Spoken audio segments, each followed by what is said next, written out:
Hi, this is Julie for Beadaholique, and today I want to show you how to use a mold which we made using Easy Mold silicone rubber. And in a previous video we went ahead and we actually created this mold from this plastic bangle.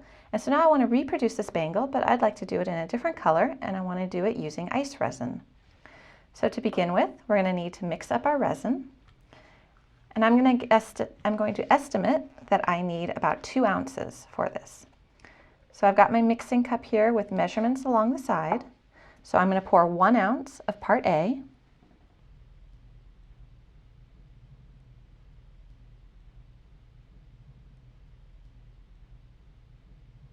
When you're using ice resin, you need to make sure you have equal parts of part A and part B. So now I'm going to pour 1 ounce of part B, which is the hardener.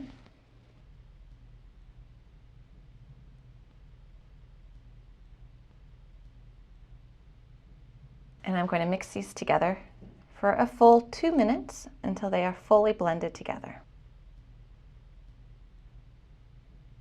My resin is fully mixed, and now I want to add some color.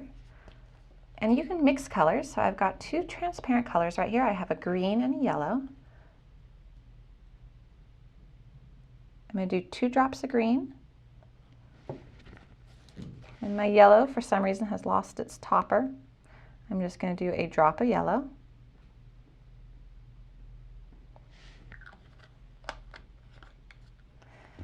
Got more than a drop in there. It should be okay though.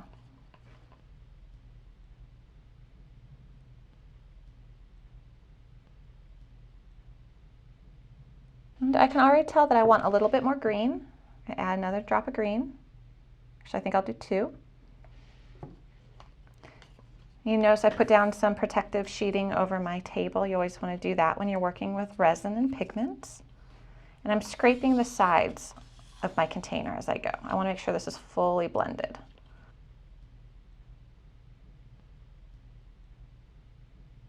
All right, when all striations are gone, the colors are completely blended, I'm going to let this sit for about 5 minutes. You have to work pretty quickly with the resin. You don't want to let it sit for too long, but I do want to let some of those bubbles come to the surface and pop on their own, especially since I'm going to be pouring this into a mold like this. All right, we've been patient. We've waited 5 minutes. Some of the bubbles are gone, not all of them are. And I've actually donned a glove because I have a feeling this is going to get a little bit messy. Now, if you've seen my other resin videos, you know what I usually recommend is that you take the resin onto the stir stick and you dribble it into the mold. It's a little bit hard in a case like this, so we're actually going to pour the resin, and it is going to get onto the top area as well. That's okay. We're going to be able to peel that away later. So what I want to do right now is I want to remove my stir stick, and I'm going to pull back an edge of my mold. You'll see how flexible this is. And this mold did not require any mold release. I'm going to push in the sides of my cup to make a little spout.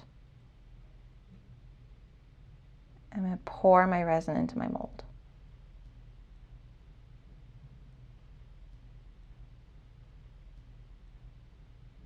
I'm pausing. It might be a little bit hard to tell in the video, but what the resin's doing right now is it is seeping along the edges and filling in the cracks. I'm going to help it along a little bit.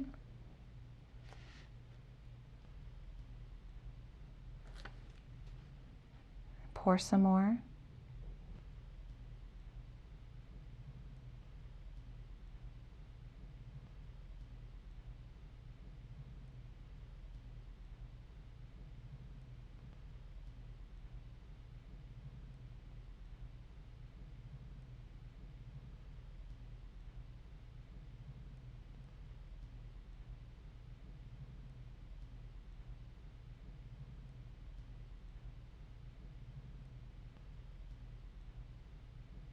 What I'm doing is I want it to go right up to the edge. I don't want it to go over too much. It's okay if it does. It'll just kind of crackle off for you when you try to pull this out.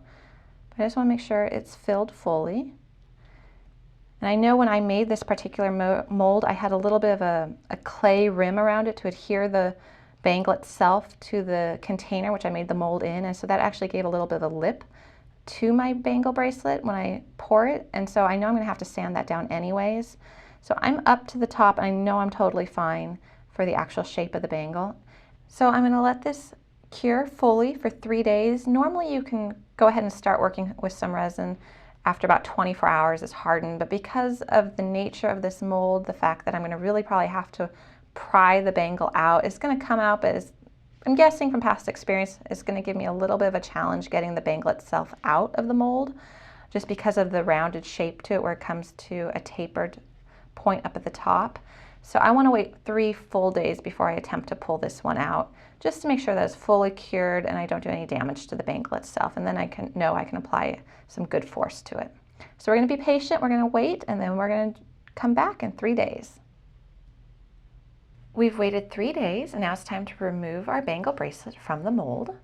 And to do so, first off, any type of resin that you have which spilled over the sides should just be able to be picked and cracked off.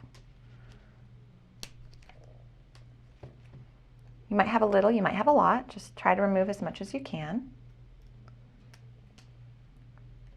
All right, now we're going to loosen the sides of the mold. To do that, just depress on the edge and work your way all the way around.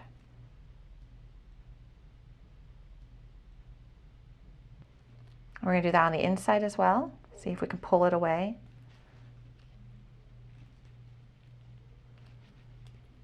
We're just allowing air to get in there, and that's going to help us to be able to pull the bangle out of the mold itself.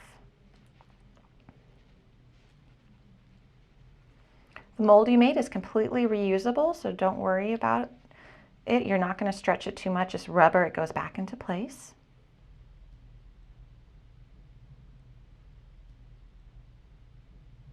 Now we're going to try to grab it out.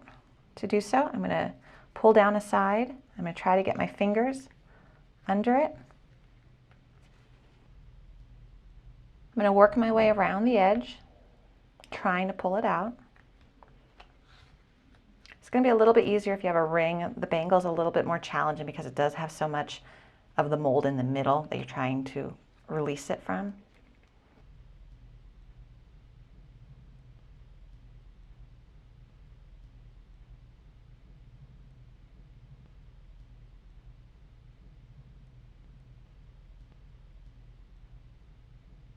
There we go. Now I want to show you real quick, you are going to have the smooth edge, which is where the bangle was put down into the mold as such, because of course that was molded perfectly with the original object. And then you're going to have a rough edge. What you're going to want to do with this rough edge is you're going to want to take a file and you're going to want to sand it down. I would suggest wearing a mask when you do this. You don't want any of the resin to get into your lungs. You don't want to be breathing it. But you're going to carefully go along the edge and remove the rough edge. It took me about 15 to 20 minutes of sanding, but I was finally able to get that rough edge all smoothed down. And as you can see, it's now flush, so we have the complete bangle. And it's really nice and smooth. And I made sure that I actually sanded within the interior edge as well, so that when you put the bangle onto your wrist, it's smooth, there's no sharp edges. And as you can see, we now have an exact duplicate of our original bangle bracelet, which we molded out of resin.